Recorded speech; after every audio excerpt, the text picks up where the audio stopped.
얼마 전 제가 한 에세이에서 깨진 거울 이야기를 읽게 되었습니다. 에세이 작가가 신혼 초에 있었던 일을 경험을 기록으로 작성한 이야기였습니다. 작가가 이사간 집에서 짐을 꺼내며 정리를 하는데 꺼낸 짐 중에 하나가 낡은 거울이었습니다. 이미 깨지고 금이 가고 또 수많은 액세서리에 녹이 슬어 있었는데 추억이 서린 물건이었다 보니 새로 이사간 집까지 챙겨왔던 것이고 또 그것을 소중하게 꺼내어서 탁상 위에 올려놨다고 합니다. 그렇게 짐을 마저 정리하고 있는데 밖에서 뛰어놀고 있던 아이가 갑자기 방에 들어와서는 그 거울을 보고 그 거울을 향해 다가갔다고 합니다. 한참을 그 거울을 바라보더니 갑자기 아이가 울먹이다가 울음을 터뜨렸다고 해요. 깜짝 놀란 엄마가 아이에게 다가가서 물어보았습니다. 왜 울고 있니? 그때 아이가 거울을 가리키면서 이렇게 이야기했다고 합니다. 거울에 비친 내 얼굴이 이상해요. 아이의 엄마는 아이를 품에 꼭 끌어안고 이렇게 말해주었다고 해요. 거울이 깨져서 이상하게 보이는 거야. 봐봐, 엄마 얼굴도 좀 이상하게 보이잖아. 아이는 이 엄마의 말을 듣고 거울을 다시 보았고 그리고 이내 다시 평안해지고 마음의 위로를 얻은 후에 다시 뛰어나가서 놀기 시작했다고 합니다.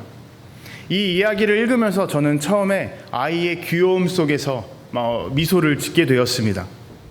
그런데 조금 생각해 보다 보니 이러한 거울에 비친 모습을 보고 울음을 터뜨리는 모습이 마치 우리의 인생과도 같다는 생각이 들기 시작했습니다. 우리는 살아가면서 우리 자신을 끊임없이 비추어 보고 되돌아보고는 하죠. 그런데 나 자신을 비추는 그 거울이 금이 가 있고 깨져 있는 경우가 있다면 어떻게 될까요? 우리는 그 거울을 통해서 왜곡된 나의 모습을 보게 될 것입니다. 다시 말해서 우리가 보게 되는 것은 진실된 나의 모습이 아니라 왜곡되고 뒤틀린 나의 모습이라는 사실입니다. 그러다 보니 내가 실수했을 때, 내가 실패했을 때, 내가 부족해 보일 때 우리는 거울 속에 나 자신을 보면서 나는 왜 이렇게 못났을까? 왜 이렇게 부족할까? 라고 자책을 하기 시작하는 것입니다. 그런데 문제는 이러한 자책과 좌절이 우리에게 너무나도 익숙하다는 거죠. 수도 없이 우리는 살아가면서 좌절하고 자책을 하며 그리고 깊은 절망의 감정에 빠질 때가 참 많이 있음을 돌아보게 됩니다. 영국의 심리학자인 라이언 버나르트는 자신의 저서인 The Truth About Self-Image에서 이러한 문장을 기록했습니다. Broken mirrors always lie. 깨진 유리는 진실을 왜곡한다는 것이죠. 깨진 거울에 비친 조각난 모습으로 나의 모습을 찾으려고 한다면 우리는 결코 진실된 모습을 찾을 수 없다는 것입니다. 그래서 라이언 버나르트는 분명하게 이렇게 말합니다. 깨진 거울은 우리의 모습을 왜곡하고 있습니다. 깨진 거울에 비친 모습으로 우리 자신을 되돌아보려고 한다면 절대로 우리의 진짜 모습을 볼 수 없습니다. 깨진 거울은 실패한 나, 부족한 나, 뒤틀린 나의 모습만 보여줄 뿐입니다. 여러분, 제가 앞서 말씀드린 거울 앞에 서 있었던 그리고 울먹였던 그 아이처럼 우리도 모르는 사이에 깨진 거울에 나의 모습을 비추면서 내가 참 부족하다고, 내가 못났다고 느끼며 살아가고는 있지 않나 생각해 보셨으면 좋겠습니다. 그럼 우리는 왜 이렇게 거울을 바라보며 계속 나의 모습을 되돌아보려고 하는 걸까요? 그리고 그렇게 되돌아볼 때에 거울이 깨져 있거나 금이 가 있거나 혹은 더러운데도 불구하고 그 사실을 깨닫지 못한 채 왜곡된 나의 모습을 오해하면서 계속 나를 되돌아보는 걸까요? 먼저 우리가 살아가는 이 시대는 우리에게 이렇게 말을 합니다. 너는 너 자신을 잘 알아야 돼. 마치 그리스의 소크라테스가 너 자신을 알라라고 이야기했던 것처럼 지금 우리가 살아가는 이 시대는 우리에게 우리 자신을 객관적으로 살펴볼 수 있어야 한다고 말하고 있고 또 권유하고 있습니다. 그러다 보니 이러한 단어들이 우리 주변에 참 많이 들려옵니다. 자존감, 자기애, 셀프 브랜딩, 옛날 말로 하면 자기 PR이라고 할 수 있죠. 이러한 수많은 키워드들이 우리에게 이렇게 말해주는 거예요. 너는 너 자신을 사랑해야 돼. 너는 너 자체로 특별한 존재야. 이러한 말들 속에서 우리는 세상 속에서 얻게 되는 수많은 고통과 고난에서 위로를 받고 격려를 얻으며 나아갈 수가 있게 됩니다. 그런데 문제는 우리 주변에서 이런 수많은 위로의 말을 듣고 나의 삶을 돌아볼 때 우리가 나 자신을 정말 평안하게 사랑할 수가 있나요? 나의 자신을 있는 모습 그대로 사랑할 수가 있는지 한번 생각해 보셨으면 좋겠습니다. 정말 내가 세상의 가르침대로 나 자신을 특별하게 여기고 온전히 사랑할 수가 있나요? 그렇지 않죠. 우리는 앞서 말했던 것처럼 왜곡된 모습으로 나 자신을 계속 바라보고 있습니다. 왜냐하면 세상의 가르침은 겉과 속이 다르기 때문이죠. 우리에게 너 자신을 사랑해야 된다라고 말을 하지만 그 사랑에는 기준이 들어갑니다. 기준이 주어지는데 그 기준은 너무나도 엄격하고 또 강한 검열을 가지고 있습니다. 쉽게 얘기하면 이런 거예요. 넌 특별하니까 더 열심히 살아야 돼. 너는 너 존재 자체로 뛰어나. 하지만 그렇게 뛰어나기 위해선 남들보다 더 좋은 상황에 있어야 돼. 좋은 모습을 보여야 돼. 네가 사랑받고 싶어? 그래, 너를 사랑해. 대신 남들보다 더 좋은 모습을 보여. 쉽게 얘기하면 너 자신을 사랑하고 싶다면 반드시 따라오는 필수적인 조건이 있다고 우리에게 말을 하고 있는 것이죠. 겉과 속이 다른 이러한 메시지가 우리를 계속 압박하고 조여오는 것입니다. 그리고 두 번째로 우리는 너무 자주 과거의 실패와 실수에 매몰될 때가 있습니다. 그리고 그 부정적인 것들을 필터 삼아서 내 앞에 모든 인생을 바라보기 시작하는 거죠.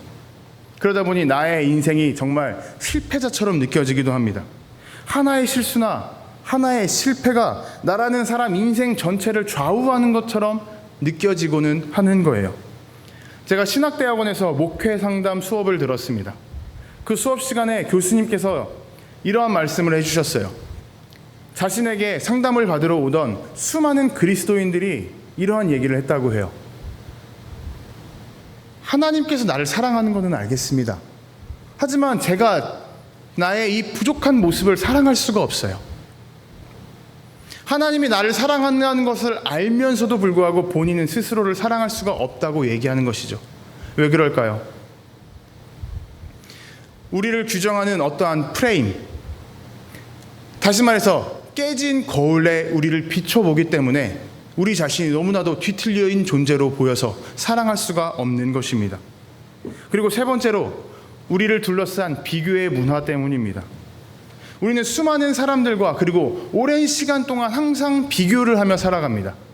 젊은 세대들만의 문제가 아니에요. 우리는 어려서부터 늙은 나이에 이르기까지 항상 남들과 비교하면서 살아갑니다. 청년의 때는 남들과 비교하면서 내가 더 얼마나 가졌는지를 자랑합니다. 중년에는 남들과 비교하면서 내가 더 얼마나 높은 자리에 올라와 있나 자랑을 해요. 그리고 노년에 이르러서는 남들과 비교하면서 내 자녀가 얼마나 뛰어난 사람인지를 자랑하기 시작하는 거죠. 이렇게 우리는 남들과 끊임없이 비교를 하면서 살아갑니다. 그러다 보니 다른 사람들이 나를 비교의 대상으로 두고 있지 않다 할지라도 우리는 스스로가 비교의 늪에 빠져서 나 자신을 무너뜨리기 시작합니다. 이러한 것은 신앙의 모습에서 똑같이 나타나요. 우리가 교회에서 기도를 하는데 어려운 일이 있어서 기도를 하는데 응답이 안 오는 것 같습니다. 그런데 옆에 있는 다른 성도들은 기도만 했다 하면 응답이 이루어지는 거예요. 그 모습을 보면서 우리는 생각을 하는 거죠. 하나님이 나를 사랑하지 않으시나? 내가 뭔가 부족한가?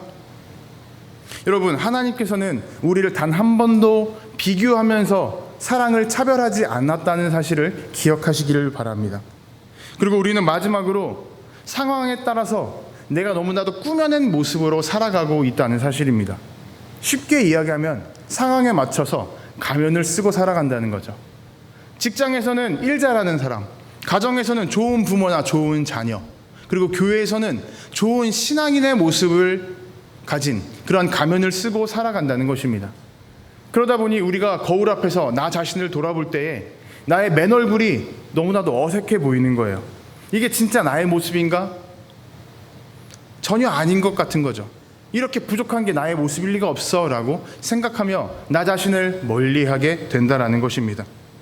여러분, 세상이 말하는 기준, 그리고 내가 붙잡고 있는 실패나 실수, 남들과의 멈추지 않는 비교, 그리고 상황마다 바꿔 쓰는 이러한 가면들, 이 모든 것들 때문에 아이러니하게도 우리 자신을 가장 깊은 절망에 빠뜨리는 것은 다른 사람이 아니라 나 자신인 경우가 참 많습니다. 이것이 바로 깨진 거울을 들여다보는 우리가 살아가는 이 시대의 초상인 것이죠. 그래서 오늘 우리는 새로운 거울 앞에 서야 합니다. 우리를 온전하게 비출 수 있는, 깨끗하게 보여줄 수 있는 하나님의 시선이라는 그러한 거울 앞에 우리는 서야 하는 것이죠. 우리는 가끔 못난 나 자신을 바라보면서 이러한 생각을 할 때가 있습니다. 나는 도대체 어디부터 잘못된 걸까? 언제부터 이 일이 잘못된 거지? 어려움 앞에서 우리는 자연스럽게 그 문제의 시작을 찾기 시작하는 거예요. 왜냐하면 그때 처음으로 돌아가고 싶기 때문입니다. 그때부터 잘못된 것을 고친다면 지금 나는 올바른 모습으로 살아갈 수 있을 것 같거든요. 혹은 그때 잘못했던 것을 고친다면, 지금이라도 고친다면 나는 더 나은 모습으로 살아갈 수 있을 것 같기 때문이죠. 그래서 내가 왜 이런 모습으로 살아가고 있는지 우리는 항상 스스로에게 질문하며 답을 찾으려고 합니다. 그런데 오늘 본문 시편 139편은 우리에게 그 시작의 자리, 그 처음의 모습을 정확하고 분명하게 가르쳐 줍니다. 13절에 이렇게 기록하죠. 주께서 내 내장을 지으시며 나의 모태에서 나를 만드셨나이다. 이 말씀은 단순하게 다윗 왕이 하나님께서 나를 창조하셨습니다 라는 고백에서 그치는 것이 아닙니다. 훨씬 더 깊이 있는 고백이에요. 나의 보이지 않는 내 내면 깊은 곳에서부터 주님께서 만지시고 창조하셨습니다. 오늘 여기서 나오는 내장이라는 단어는 히브리어 원어로 보았을 때 우리 인체 속에 있는, 신체 속에 있는 내부 장기를 의미하기도 하지만 우리 심령의 중심, 내 감정의 중심, 내 생각의 중심을 의미하는 단어이기도 해요. 다시 말해서 하나님께서는 우리의 육체뿐만이 아니라, 우리의 겉모습뿐만이 아니라 우리의 속 내면도 만드셨고, 그리고 우리의 보이지 않는, 만질 수 없는 생각이나 감정이나 그 모든 깊이 있는 것들까지 전부 다 만드셨다고 다윗은 고백하고 있는 겁니다. 여러분, 하나님께서는요, 우리를 창조하실 때 허투루 만들지 않으셨습니다. 적당히 이렇게 해야지라고 만들지 않으셨어요. 예를 들어서 우리가 수제비를 만들 때에 밀가루 덩어리를 만들고, 그리고 끓는 물에 밀가루 덩어리를 떼서 넣습니다. 그때 정확하게 그램 몇 그램인지, 혹은 크기와 모양이 어떠한지를 다 따져서 넣는 사람들은 별로 없어요. 그냥 적당히 떼서 넣습니다. 근데 하나님께서는 이렇게 우리를 적당히 만들지 않으셨다는 거예요. 우리의 내면 깊은 곳, 모든 것부터 하나하나 다 설계하고 직접 만드셨다는 것입니다. 마치 옷감을 만드는 것처럼, 술을 놓는 것처럼 그 시작부터 꼼꼼하게 만드셨다는 거죠. 그게 언제부터인가요? 뒤에 나오죠. 나의 모태에서부터. 아무것도 보이지 않고 아무런 형태도 이루어지지 않았던 그 시절부터, 그 시간부터 하나님께서는 우리를 알고 계셨다는 거예요.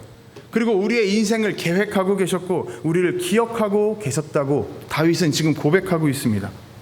그래서 이 고백은 16절에서 더 깊이 있게 들어갑니다. 내 형질이 이루기 전에 주의 눈이 보셨으며 나를 위하여 정한 날이 하루도 되기 전에 주의 책에 다 기록되었나이다. 이건 무슨 의미인가요? 하나님은 내가 어떤 사람이 될지 다 알고 계셨다는 거예요.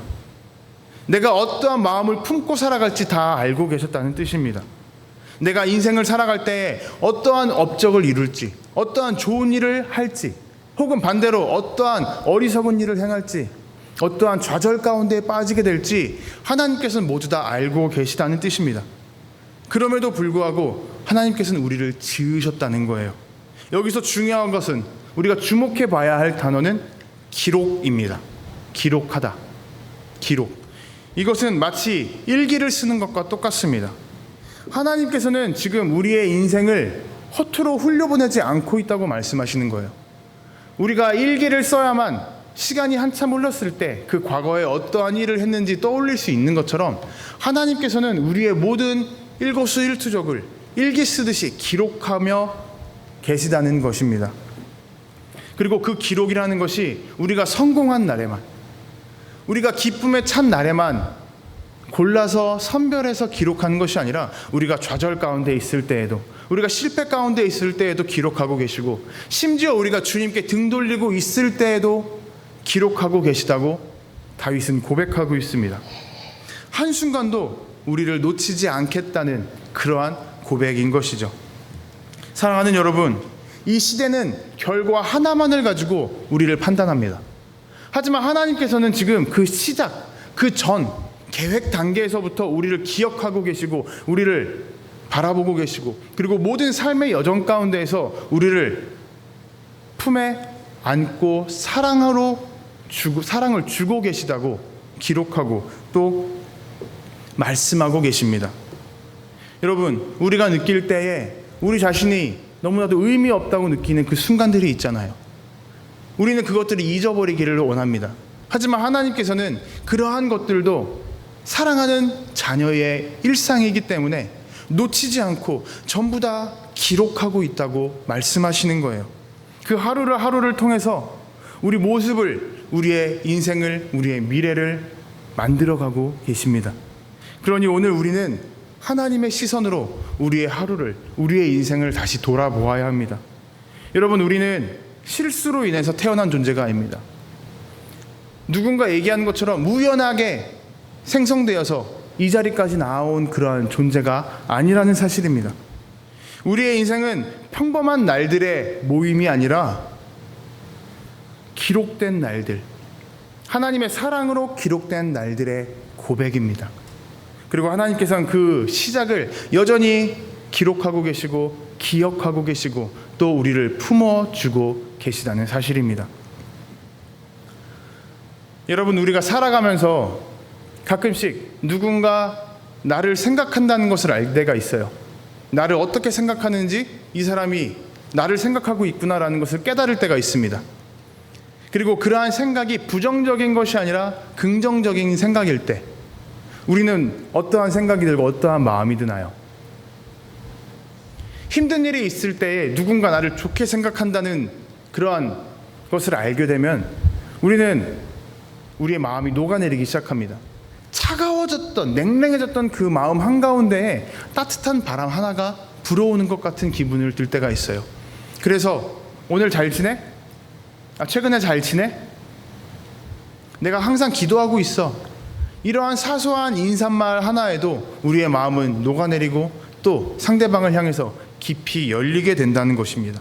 그리고 우리의 하루가 바뀌어 나가기도 하죠. 그런데 오늘 말씀은 하나님께서 우리를 그렇게 생각하고 계시다고 기록하고 있어요. 그런데 그 생각하는 게 단 한 번이 아닙니다. 우리를 끊임없이 오랜 시간 동안 계속해서 기억하고 계신다고 말하고 있어요. 다윗은 이렇게 고백합니다.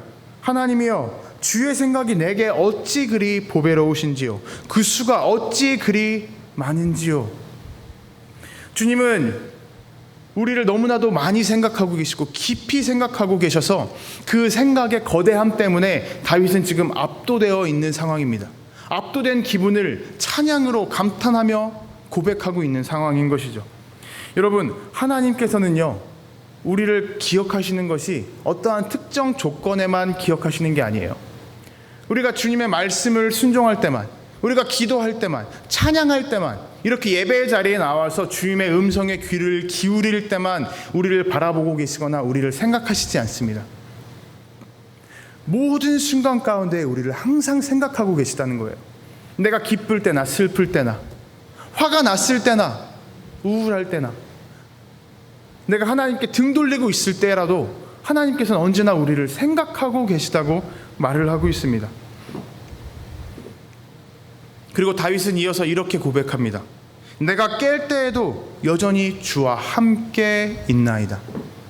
여기서 깬다라는 것은 단순하게 잠에서 깨어나는 것, 이러한 순간만을 의미하는 것이 아닙니다. 내가 영적으로 각성하는 것을 의미하는 거예요.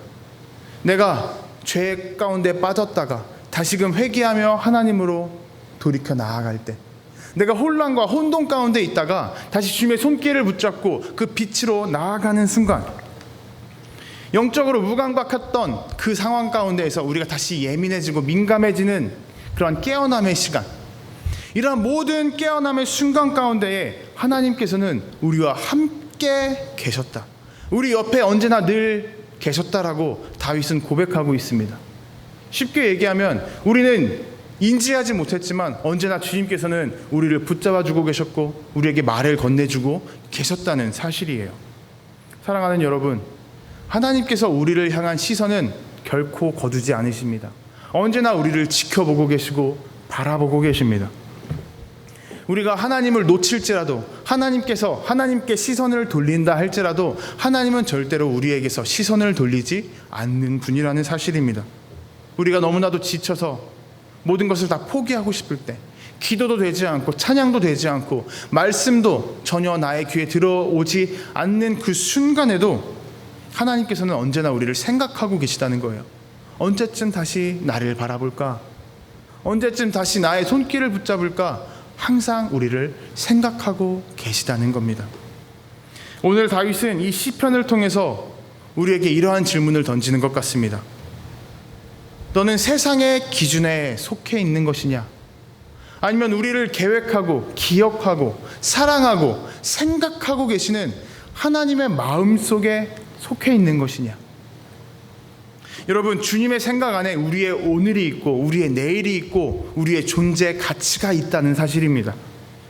여러분, 우리는 이 땅 가운데에서 결코 잊혀진 존재가 아닙니다. 우리는 이 땅 가운데에서 항상 기억되고 있는 사람입니다. 우리는 이 땅 가운데에서 항상 사랑받고 있는 사람입니다. 사랑하는 여러분, 우리는 지금 하나님께서 얼마나 나를 깊이 알고 계시고 계획하고 계시고 사랑하고 생각하고 계시는지 깨달았습니다. 이제 우리는 스스로에게 한번 질문을 해보아야 됩니다. 나는 지금 나를 어떻게 바라보고 있나? 깨진 거울로 보고 있는 것인가? 아니면 하나님의 시선으로 다시금 깨끗한 거울을 통해서 나를 바라보고 있는 것인가? 여러분, 이를 위해서 이제 우리는 하나님의 은혜의 시선을 붙잡으며 살아가야 됩니다. 우리는 실수하면 우리의 인생 전체가, 오늘 하루 전체가 무너졌다고 느껴요. 하지만 우리가 저지른 실패, 우리가 경험하게 된 실패는 인생의 가운데 일부분일 뿐입니다. 그것이 우리 인생 전체나 하루 전체를 좌우하지는 않는다는 사실이에요. 우리가 넘어질 수는 있어도 우리가 무너지지는 않는다는 사실입니다. 하나님께서는 언제나 우리가 넘어진 순간에도 우리를 붙잡고 계셨고 부르고 계셨고 손을 내밀고 계셨기 때문입니다. 그리고 그 모든 순간도 항상 기록하며 기억하고 계시는 분이죠. 그러니 이제 우리를 판단하고 정죄하고 우리를 깎아내리는 어떠한 세상의 기준에 대해서 생각하는 것이 아니라 하나님의 은혜 안에서 나 자신을 돌아보고 나를 다시금 바라보고 나 모습, 내 모습 존재 그 자체로 나를 받아들일 수 있는 그러한 말과 행동을 해보셨으면 좋겠습니다. 그래서 하루를 마무리하기 전에 오늘도 조금 부족했지만 나는 여전히 하나님의 사랑 안에 거하는 사람이다 라고 고백해 보시는 겁니다. 이 고백이 우리를 은혜의 자리 앞에서 벗어나지 않게 해줄 것입니다. 그리고 무엇보다 하나님을 인생의 기준으로 삼으며 나아가야 됩니다. 앞서 말씀드렸듯 우리를 끊임없이 무너뜨리고 그리고 우리가 알지 못하게 조용하게 깊은 밑바닥까지 끌어내리는 것은 남들과의 비교입니다. 어떤 사람은 소셜미디어만 접속해도 기분이 안 좋아진다고 하는 분들이 있었어요. 그 소셜미디어를 통해서 보게 되는 수많은 사람들의 빛나는 하루, 빛나는 능력, 그 모습을 보면서 내 자신의 빛이 너무나도 어둡게 느껴진다고 고백했습니다. 내 자신이 너무나도 초라해 보인다고 하는 거예요. 그래서 그분은 소셜미디어를 볼 때마다 생각할 때마다 기분이 안 좋아진다고 하는 것을 제가 들은 적이 있습니다. 하지만 하나님께서는 우리를 다른 사람들과 비교함으로써 만들지 않으셨습니다. 우리에게 네가 나가서 저 사람보다 더 앞서 나가야 돼라고 말하지 않으셨어요. 네가 가서 저 사람의 부족한 부분을 채워줘. 그리고 너의 부족한 부분은 내가 보내주는 다른 사람을 통해서 채우게 될 거야 라고 하나님은 우리에게 말씀하고 계십니다. 그래서 바울 사도는 누구는 말 가르치는 자로, 누구는 교사로, 누구는 말씀 전하는 자로, 누구는 목사로 보냈다고 그렇게 권면합니다. 여러분, 이렇게 각자의 부르심에 따라서 서로를 세워주고 서로를 품어줄 수 있게 만드는 것이 바로 오늘 우리가 거하고 있는 신앙 공동체입니다.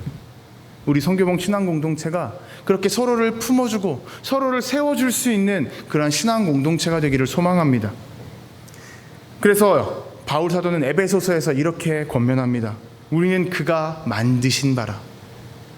만드신 바, 헬라어 원어로 포이에마라고 합니다. 어떠한 마스터피스, 걸작이나 작품을 의미하는 단어입니다. 내가 가진 성향이나 내가 살아온 길, 그리고 내가 지금 걸어가는 그 속도, 그 모든 것들을 통해서 하나님께서는 작품을 만들어 간다고 하시는 거예요. 한 올 한 올 엮어서 정말 아름다운 작품을 만들고 있다는 그러한 권면이고 고백입니다. 그러니 우리의 모습을 다른 사람들과의 비교를 통해서 비추지 않았으면 좋겠습니다. 우리 자신의 존재 가치는 우리 자신만으로, 그리고 하나님의 시선 안에서 정해지는 것입니다. 하나님을 인생의 기준으로 삼고 하나님의 시선으로 우리의 인생을, 나의 모습을 다시 되돌아보기 시작할 때에 우리는 나 자신을 밀어내거나 미워하지 않게 될 것입니다. 그러니 오늘 우리는 우리 자신에게 항상 이렇게 말해 보십시오. 나는 하나님의 생각 안에 있는 사람이다. 나는 이 모습 이대로 특별하고 사랑받는 사람이다. 하나님께 평생 동안 기억받는 사람이다. 하나님의 생각 안에 거하는 사람이다.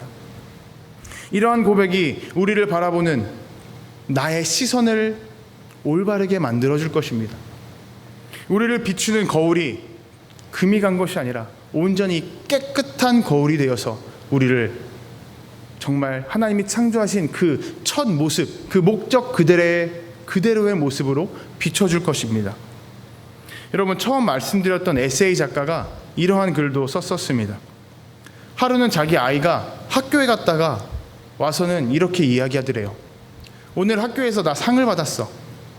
그랬더니 친구들과 선생님이 잘했다고 칭찬해주고 그리고 사랑한다고 얘기를 해줬어. 근데 어제 엄마가 나한테 그랬잖아.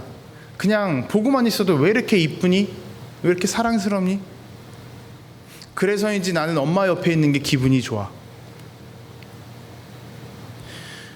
그 말을 들은 엄마는 아무 말도 하지 못했다고 합니다.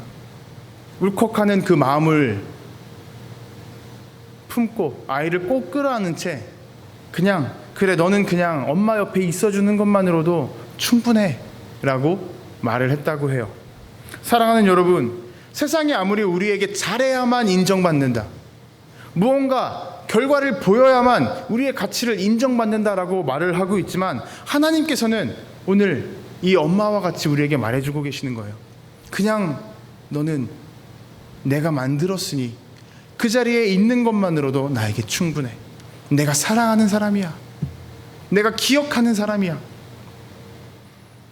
나는 언제나 너를 사랑하고 있다. 여러분, 그러니 이제 우리는 우리 앞에 놓여진, 우리 손에 쥐어진 깨진 거울을 내려놓아야 합니다. 그리고 하나님의 시선이라는 맑고 흔들림 없는 깨끗한 거울로 우리의 모습을 다시 비춰보아야 합니다. 그 앞에서 자책이 아니라 은혜로, 비교가 아니라 감사로, 비난이 아니라 기억으로 우리 자신을 바라보아야 됩니다. 그 시선 안에 나의 진짜 가치가 있고 그것을 우리는 발견하게 될 것입니다. 그렇게 하나님의 시선으로 우리 자신을 다시금 되돌아보며 나 자신과의 관계를 다시금 세워볼 수 있는 그런 한 주간이 되시기를 주님의 이름으로 도전하고 축복합니다.